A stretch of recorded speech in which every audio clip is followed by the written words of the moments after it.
Hello. Today I will be talking to you about the Regional Comprehensive Economic Partnership, otherwise known as RCEP. What is the Regional Comprehensive Economic Partnership? And/or RCEP, RCEP. The Regional Comprehensive Economic Partnership, RCEP, is a free trade agreement that intertwines Asia-Pacific nations. RCEP consists of 15 different Asia-Pacific countries. Additionally, the RCEP deal involves 10 ASEAN members. ASEAN stands for Association of Southeast Asian Nations. Additionally, Thailand, China, Japan, Australia, and New Zealand are the remaining nations. Together, these 15 nations are RCEP, and/or the Regional Comprehensive Economic Partnership. From here, we should be asking ourselves, what impact will RCEP have? In summary, the goal of the Regional Comprehensive Economic Partnership is to essentially help integrate multilateral trade agreement on a global level. RCEP is predicted to impact a multitude of the world's strongest nations. Additionally, RCEP is predicted to generate more imports and exports on a global scale, which in spite could be interpreted as a positive impact for the world's GDP.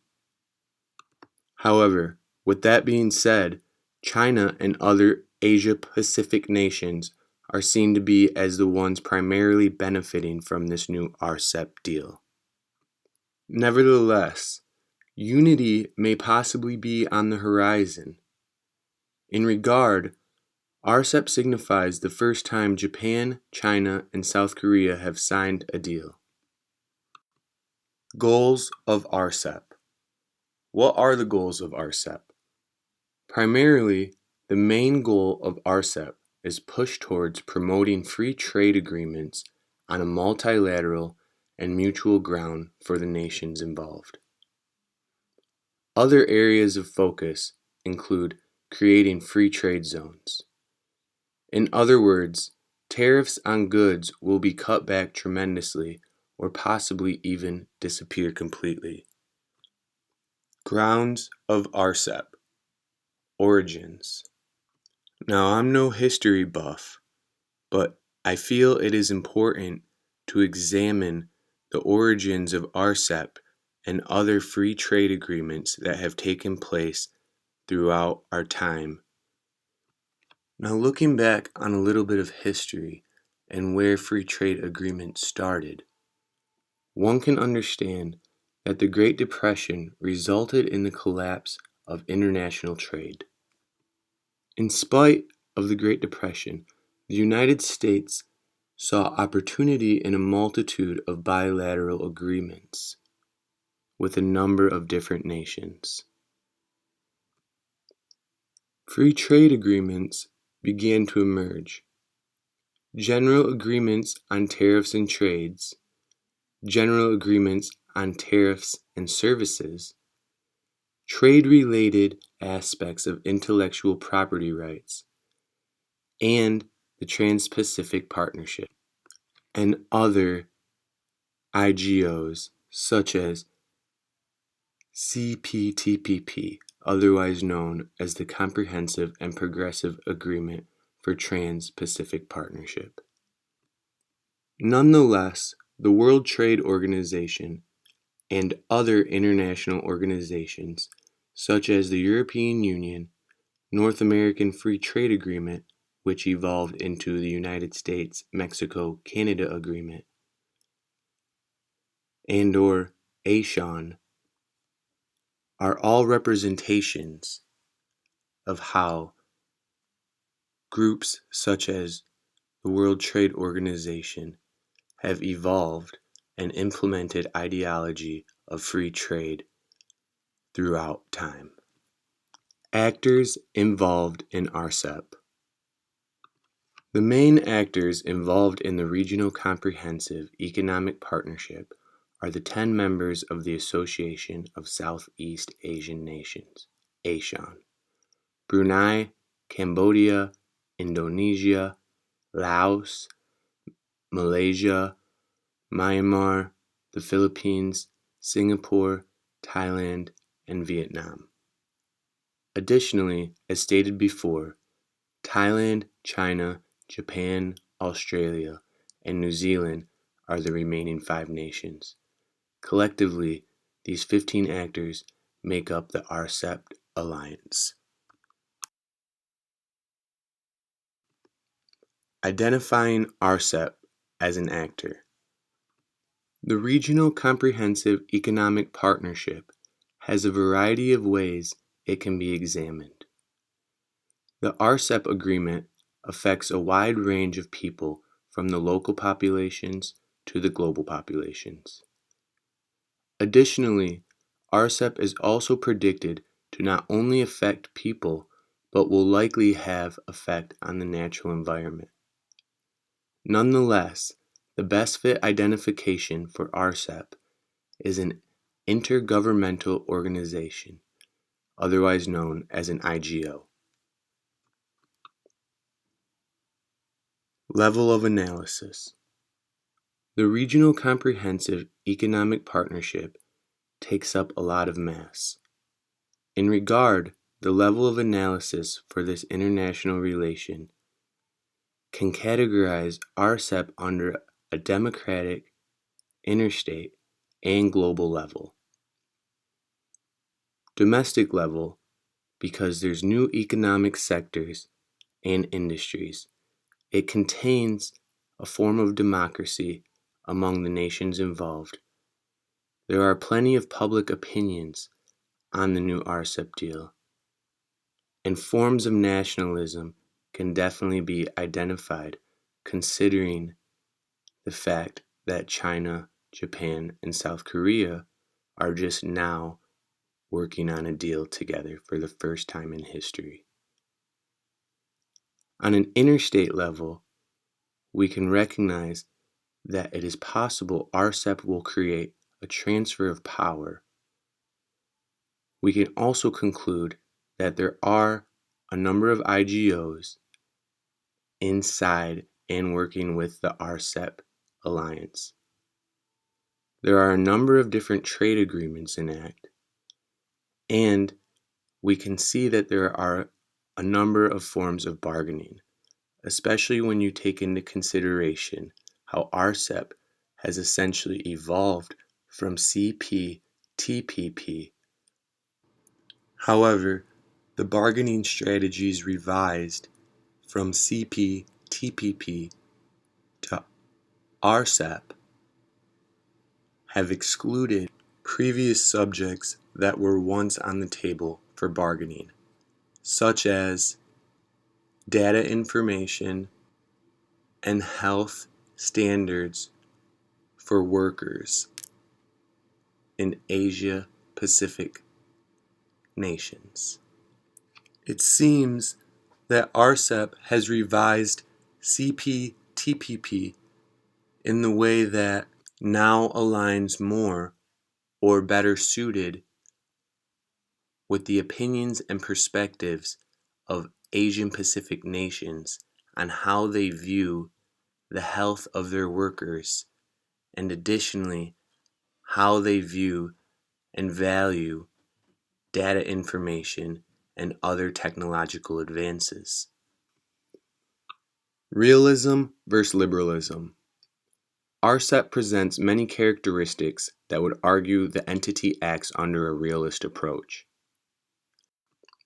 In regards, we can speculate that RCEP acts under a realist approach due to a primary focus in the GDP, the long-term commitments between nations, and the several levels of polarity.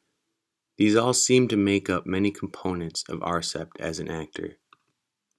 On the other hand, RCEP is speculated to act under a liberal approach due to the positive impact neighboring regions will have on one another.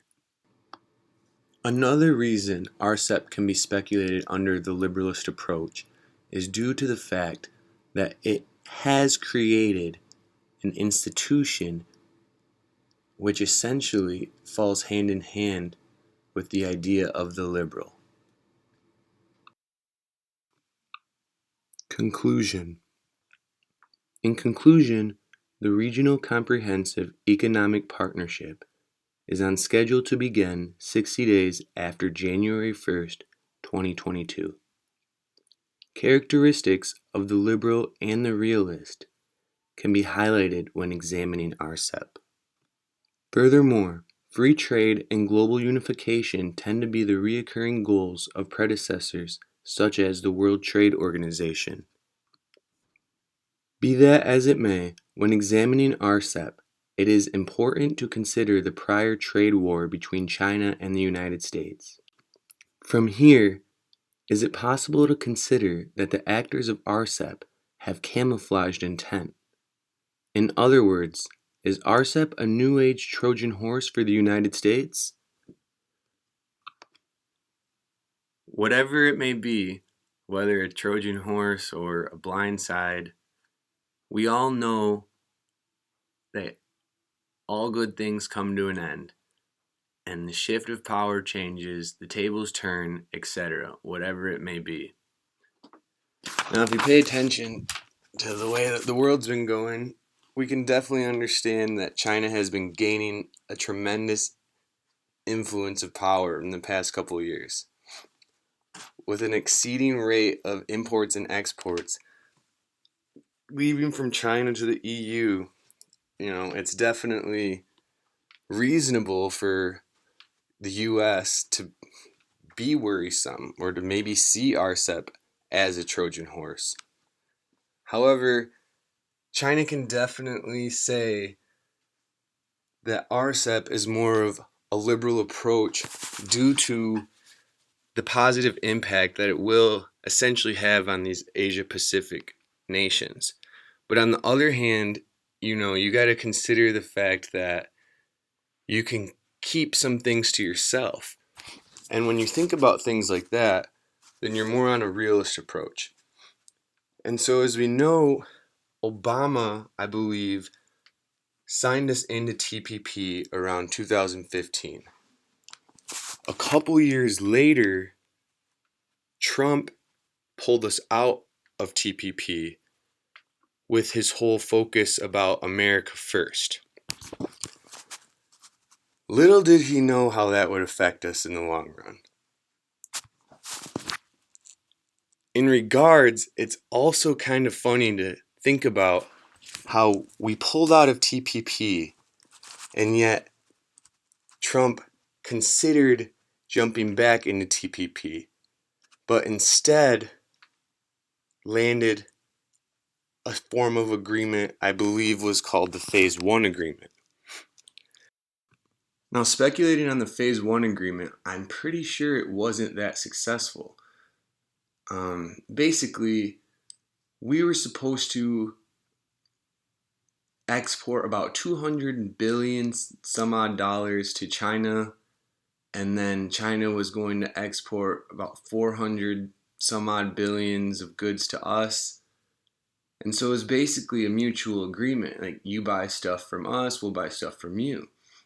Coincidentally, during the Phase 1, we have COVID. And so that's where things get a little interesting. Because you consider all the things that, goods and services that, are going to be at a halt. And then you can also take into account that a lot of these Asian countries, such as China, were at a force of hand to us when it came to medical equipment. And here we are today without any sort of alliance or agreement with China. And it seems we do not know what the path is for the future.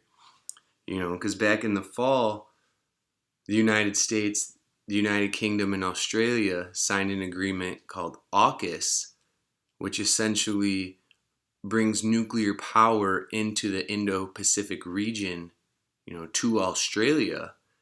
And one could say that that would, make China mad or piss them off. And coincidentally or not, a couple days after AUKUS was signed, China had applied to be a part of the CPTPP. And so, if you think about it, if they have some sort of dual force, them being a part of RCEP and being a part of CPTPP, that just makes their numbers a little bit stronger. And so as we move into the future, with all these technological advances and everything that's been going on in the world, it is definitely, up for debate on whether the United States is still going to remain in power or if certain treaties like RCEP are going to make the tables turn.